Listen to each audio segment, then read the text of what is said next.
Hello dear student, Assalamu alaikum. I am Mashadujaman Kanon. Never think of yourself as weak if you can be one of the best personalities in the world. Dear student, তোমরা জানো যে দীর্ঘদিন থেকে তোমরা video পাচ্ছ না, কারণ তোমরা জানো যে আমি দীর্ঘদিন যাবত খুবই অসুস্থ ছিলাম, যার কারণে ভিডিও আপলোড করা হয়নি। তো দীর্ঘদিন পর আজকে এই ভিডিও। তো আজকে আমরা আলোচনা করব এসএসসি রসায়নের পর্যায় সারণের একটি গুরুত্বপূর্ণ সৃজনশীল নিয়ে। চলো শুরু করা যাক।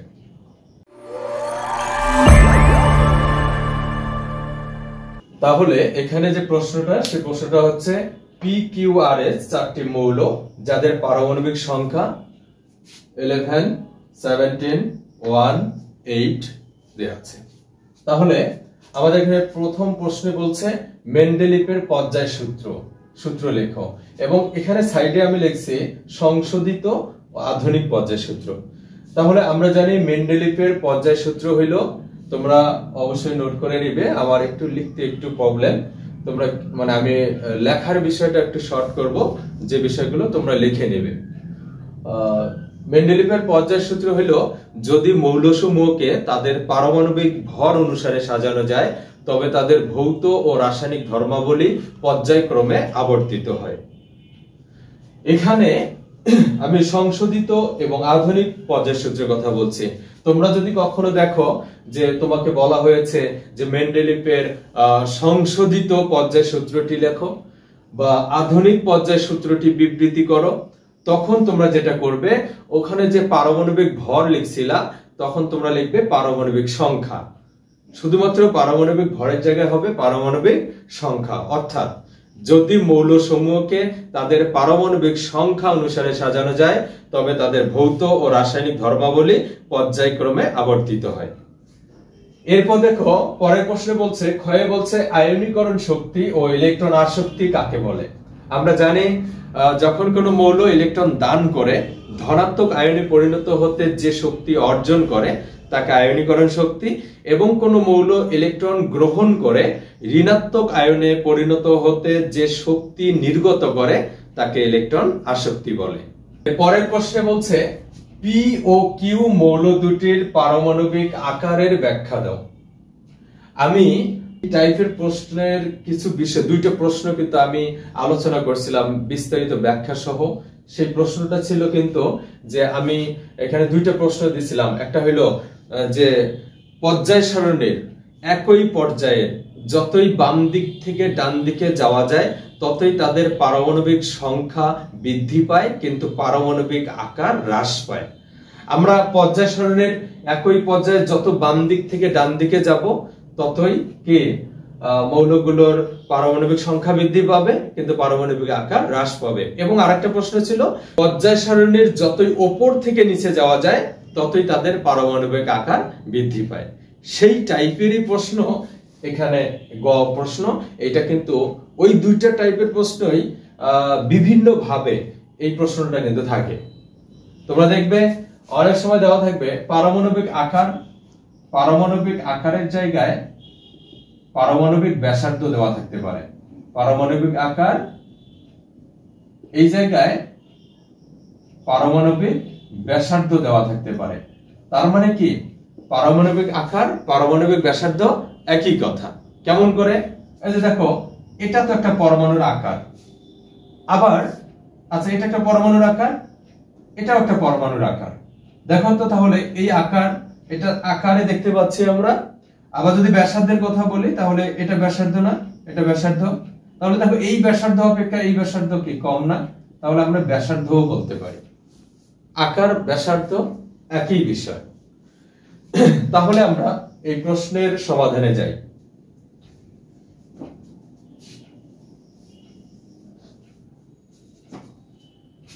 ডিয়ার স্টুডেন্ট, তোমরা খুব ভালোভাবে মনে রাখবে, যখন এরকম কোন চলক দেওয়া থাকবে যে PQRS মৌল বা XYZ মৌল, আসলে XYZ বা PQRS এগুলো কোনো মৌল নয় বা মৌলের প্রতীক নয়, এগুলো জাস্ট চলক মাত্র।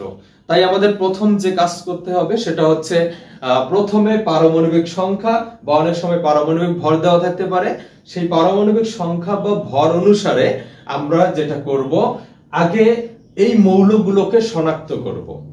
কিভাবে? আমরা প্রথমে লিখব, যেহেতু এখানে পি ও কিউ এর কথা বলছে, তাহলে আমরা প্রথমে লিখব এখানে পি মৌলটি হলো সোডিয়াম, যার পারমাণবিক সংখ্যা 11। দেখো প্রথমে কি লিখবো, যে পি মৌলটি, এভাবে নয় কিন্তু, যে ভাষায় যেটা আমি বলছি সেটা লিখবা, জাস্ট আমি এটা প্রতীকী রূপ দিয়ে বুঝাই দিচ্ছি। ওই যে বললাম লিখতে একটু প্রবলেম। তাহলে দেখো এখানে পি মৌলটি সোডিয়াম, কি পি মৌলটি সোডিয়াম, যার পারমাণবিক সংখ্যা 11। কিভাবে বুঝলাম এটা সোডিয়াম? কারণ সোডিয়ামের পারমাণবিক সংখ্যা 11। আবার কিউ মৌলটি হলো ক্লোরিন, যার পারমাণবিক সংখ্যা 17। তাহলে আমাদের প্রথম কাজ মৌল শনাক্ত করতে হবে আগে, যেখানে পি মৌলটি হলো সোডিয়াম, যার পারমাণবিক সংখ্যা 11, এবং কিউ মৌলটি হলো ক্লোরিন, যার পারমাণবিক সংখ্যা 17। এরপর আমরা যেটা লিখব, আমরা জানি, তোমরা কথাটা মানে নোট করো। এরপর আমরা যেটা লিখব, আমরা জানি পর্যায় সারণীর একই পর্যায়ের যতই বাম দিক থেকে ডান দিকে যাওয়া যায় ততই তাদের পারমাণবিক আকার হ্রাস পায়। আবার বলি, কথাটা লিখবে, মানে পর্যায় সারণীর একই পর্যায়ের যতই বাম দিক থেকে ডান দিকে যাওয়া যায় ততই তাদের পারমাণবিক আকার হ্রাস পায়। অর্থাৎ এরকম হয় যে আমরা যদি বাম দিক থেকে ডান দিকে যাই, এই পরমাণুটা এরকম, এর ডানে যদি যাই পরের পরমাণুর আকার হবে এরকম, তারপরে আকার হবে এরকম, এই যে তারপরে হবে এরকম। কি দেখতে পাচ্ছ? যতই বাম দিক থেকে ডান দিকে যাব ততই তাদের পারমাণবিক আকার হ্রাস পাবে, কমতে থাকবে। যতই বাম দিক থেকে ডান দিকে যাব পারমাণবিক সংখ্যা বৃদ্ধি পাবে, তার মানে পারমাণবিক সংখ্যা বৃদ্ধি পাবে মানে হলো প্রোটন সংখ্যা বৃদ্ধি পাবে। প্রোটন সংখ্যার সাথে ইলেকট্রন সংখ্যা, মানে প্রোটন সংখ্যা আর ইলেকট্রন সংখ্যা আমরা জানি সমান। সোডিয়ামের পারমাণবিক সংখ্যা 11, তার মানে সোডিয়ামের প্রোটন সংখ্যা 11, আর প্রোটন সংখ্যা ইলেকট্রন সংখ্যা সমান হওয়ার কারণে ইলেকট্রন সংখ্যাও কত? 11। আবার ডান দিকে ক্লোরিন আছে, আমরা এখানে কথাটা লিখব সোডিয়াম ও ক্লোরিন উভয় 3 নং পর্যায়ের মৌল। সোডিয়ামের পারমাণবিক সংখ্যা 11, অর্থাৎ সোডিয়ামের প্রোটন সংখ্যা 11, আর আমরা জানি প্রোটন সংখ্যা এবং ইলেকট্রন সংখ্যা সমান, তাই আমরা বলতে পারি সোডিয়ামের ইলেকট্রন সংখ্যাও 11। আবার দেখো সোডিয়ামের ডানে যেহেতু ক্লোরিন আছে, তাহলে ক্লোরিনের পারমাণবিক সংখ্যা 17, তাহলে এর প্রোটন সংখ্যা কত? প্রোটন সংখ্যা 17, প্রোটন মানে 17, ইলেকট্রন কত? 17। অনুরূপভাবে সোডিয়ামের যে পারমাণবিক সংখ্যা 11, তাহলে সোডিয়ামের প্রোটন কত? 11, ইলেকট্রন কত? ইলেকট্রন হচ্ছে 11। কিন্তু আমরা জানি যে ইলেকট্রনের ভর অপেক্ষা প্রোটনের ভর প্রায় 1800 গুণ বেশি। তাহলে ভর বেশি হওয়ার কারণে দেখো প্রোটন সংখ্যা ইলেকট্রন, মানে যতই বাম দিক থেকে ডান দিকে যাচ্ছে প্রোটন সংখ্যা এবং ইলেকট্রন সংখ্যা বৃদ্ধি পাচ্ছে, কিন্তু প্রোটন তো থাকে নিউক্লিয়াসে, এই নিউক্লিয়াসে থাকে প্রোটন, আর এই চারদিকে থাকে ইলেকট্রন। তাহলে এই প্রোটন কি করবে? ইলেকট্রনকে আকর্ষণ করবে। প্রোটন কি করবে? ইলেকট্রনকে আকর্ষণ করবে। যার কারণে দেখো প্রোটন ইলেকট্রনকে আকর্ষণ করে, তাহলে প্রোটন সংখ্যা এদিকে একটা প্রোটন বাড়লো, তাহলে ইলেকট্রনও মনে করো একটা বাড়লো, কিন্তু প্রোটনের আকর্ষণ শক্তিটা কি তুলনামূলকভাবে অনেক গুণে বেড়ে যাবে। যার কারণে ইলেকট্রনকে দৃঢ়ভাবে মানে খুব বেশি দৃঢ়ভাবে কি আকর্ষণ করবে, ফলে কক্ষপথটা কি হবে? সংকুচিত হবে, মানে ছোট হয়ে যাবে। যেহেতু পি মৌলটির ঠিক ডানে কিউ মৌলটি, অর্থাৎ সোডিয়ামের ডানে ক্লোরিন অবস্থিত, তাই সোডিয়ামের থেকে ক্লোরিনের পারমাণবিক আকার ক্ষুদ্রতম বা ছোট। আশা করি বুঝতে পারছো। না বুঝলে অবশ্যই কমেন্টে জানাবে। ডিয়ার স্টুডেন্ট, এবার আমরা দেখব ইলেকট্রন বিন্যাসের সাহায্যে বলছে মৌলগুলোর পর্যায় সারণীতে অবস্থান নির্ণয়। খুব গুরুত্বপূর্ণ প্রশ্ন কিন্তু এটা। তো আমরা এই ইলেকট্রন বিন্যাসের সাহায্যে মৌলসমূহের পর্যায় সারণীতে অবস্থান নির্ণয় করব। এটা কিভাবে? তাহলে আমাদের প্রথম মৌল হলো সোডিয়াম। দেখো সোডিয়াম, যার পারমাণবিক সংখ্যা 11, তাহলে 1s2 2s2 2p6 3s1। তাহলে অনুরূপভাবে আমরা সবগুলোর ইলেকট্রন বিন্যাসটা আগে করি। তারপরের মৌল হইল কি ক্লোরিন। ক্লোরিন যার পারমাণবিক সংখ্যা 17, তাহলে 1s2 2s2 2p6 3s2 3p5। তারপর হচ্ছে 1, তার মানে হাইড্রোজেন 1, তাহলে 1s1। তারপর হচ্ছে 8, তাহলে অক্সিজেন 8 1s2 2s2 2p4। তাহলে এখানে আমরা ইলেকট্রন বিন্যাসগুলো করলাম। এখন আমরা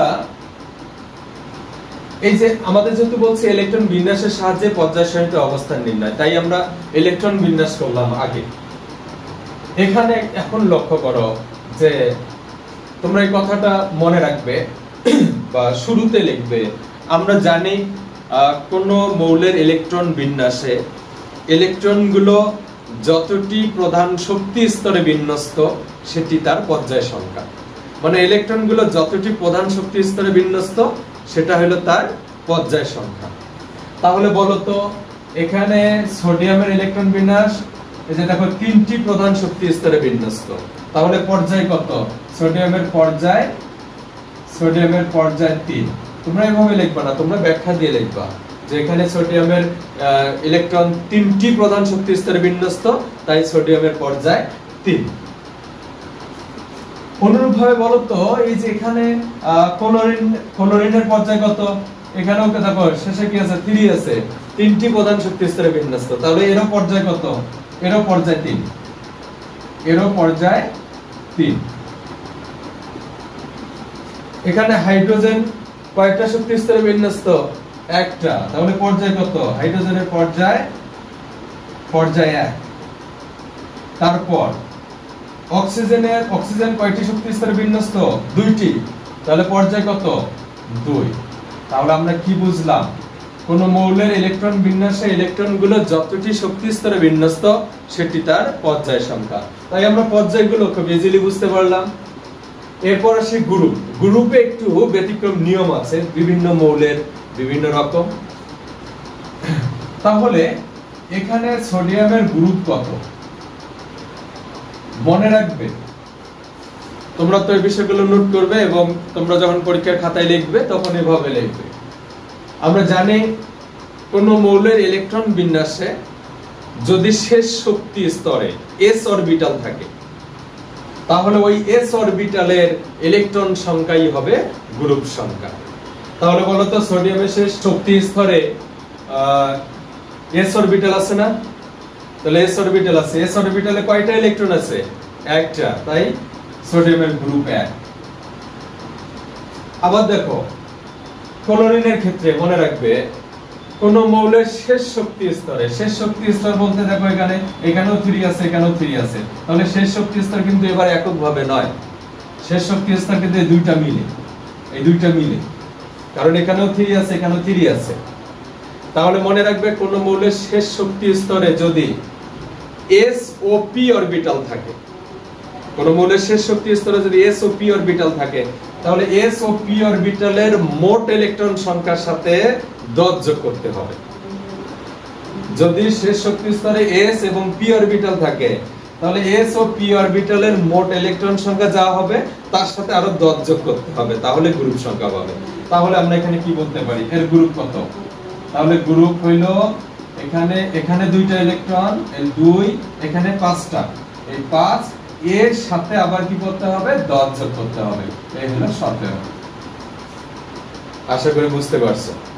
এরপর আসে হাইড্রোজেনের শেষ কক্ষপথ, মানে একটাই কক্ষপথ এবং সেটা s, ইলেকট্রন আছে একটা, তাহলে গ্রুপ 1। গ্রুপ কত? গ্রুপ 1। অক্সিজেনের শেষ কক্ষপথে দেখো কি আছে? s, দেখো এখানেও 2 আছে, এখানে 2 আছে, তাহলে এককভাবে কি এটা p বলা যাবে না, এই দুইটা মিলে বলতে হবে। তাহলে এখানেও কি আছে?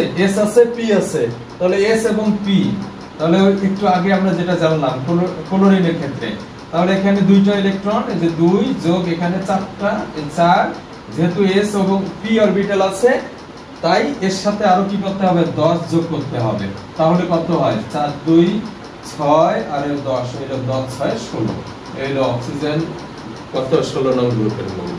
আশা করি বুঝতে পারছো। তোমরা দেখবে এই যে আজকে আমরা যে সৃজনশীলটা আলোচনা করছি এর আলোকে অসংখ্য সৃজনশীল আছে।